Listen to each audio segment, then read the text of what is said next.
हरे कृष्णा। एक बार जब झारखंड और बिहार एक थे, तब हजारीबाग करके एक डिस्ट्रिक्ट था। उसमें एक छोटे से गांव में एक बच्चा पैदा हुआ जो दुर्भाग्य से जन्म से ही अंधा था। उसका नाम राम टहल रखा गया था। तब जब वो राम टहल 6-7 साल का था, तब उसके पिताजी चले गए, शरीर त्याग दिए। जब वो 8-9 साल का था, तब उसकी माताजी चली गई और सिर्फ वह और उसका बड़ा भाई रह गया। कुछ दिनों बाद उसके बड़े भाई का भी शादी हो गया और शादी के कुछ ही दिन बाद उसका बड़ा भाई भी शरीर त्याग दिया। तो अब बस राम टहल और उसकी विधवा भाभी। राम टहल को श्रवणम में बहुत अच्छा लगता था। तो जब ये भागवत कथा होती थी, तो वो हर भागवत कथा में जाता था और पूर्णाहुति के दिन वो व्यास जी से पूछता था, अब मैं क्या करूं? इतना दिन तक तो मैं श्रवणम करता था, मुझे अच्छा लगता था, लेकिन अब तो पूर्णाहुति हो गई, अब कैसे मैं श्रवण करूं? तब व्यास जी बोलते हैं कि जब भी आपके गांव में कुछ कथा होगी, तब आपको जल्द से जल्द इन्फॉर्म किया जाएगा।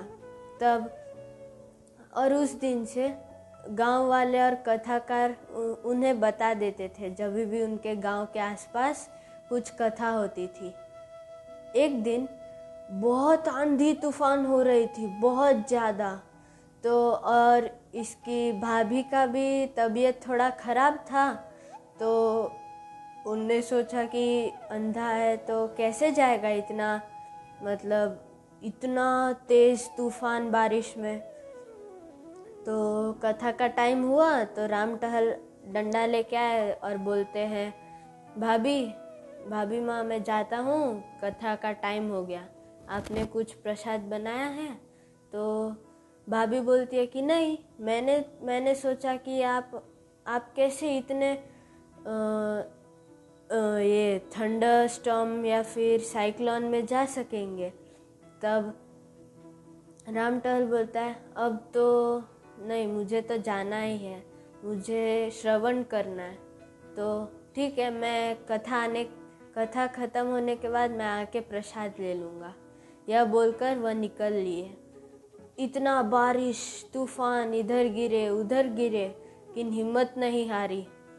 वह एक जगह पहुँचे और इतना पानी के वजह से वह रास्ता भटक गए। तो कुछ लोग उधर बैठे थे अपने शेड में, तो उनसे पूछा कि वो कथा जिधर हो रही है उधर का ज़रा रास्ता बताएंगे? तब वह बोलते हैं, तो ये तो अंधे थे, तो उनका मजाक उड़ा के उनने एक बहुत बड़ा कुआं की ओर उनको बता दिया, जाइए बाबा, उधर वही है सही रास्ता। तो वो गए और वह उतने बड़े कुएं में गिर गए। तो और उनको व्याकुल हो रहे थे कि उधर कथा चल रही होगी, कहीं कथा ख़त्म तो नहीं हो गई, हे भगवान उधर कथा ख़त्म तो नहीं हो गई, मैं लेट हो गया। तब और उधर कथाकार का ये तबीयत ख़राब हो गया, अब था कि कथा कैंसिल हो जाएगी। तब उस राम टहल की भाभी आई। नहीं, राम टहल जो था, जो कुआं में गिर गया था, वह उसके पास एक लड़का आया और बोला, बाबा हाथ दीजिए, मैं आपको उठा लेता हूँ। तब राम टहल हाथ देते और वह उनको खींच के सही मार्ग बता देता है जिधर कथा हो रही थी। तो और इधर राम टहल की भाभी कथा में पहुंची कि राम टहल कुछ खा के नहीं गया है, तो उसके लिए थोड़ा रोटी प्रसाद बना के उसे दे दी।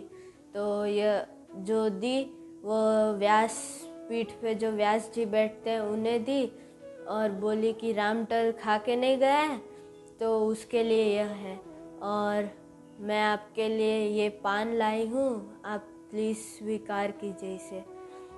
और अब तक तो था कि कथा अब कैंसिल ही हो जाएगा, क्योंकि कथाकार का बहुत तबीयत खराब हो गया था। जैसे ही कथाकार ने वह पान खाया, वैसे ही उसमें अनोखी एनर्जी टाइप कुछ आ गई और तभी बोला कथाकार ने कि अब तो कथा होगी, मैं एकदम तंदुरुस्त हूँ। तभी उधर से राम टहल आ गया।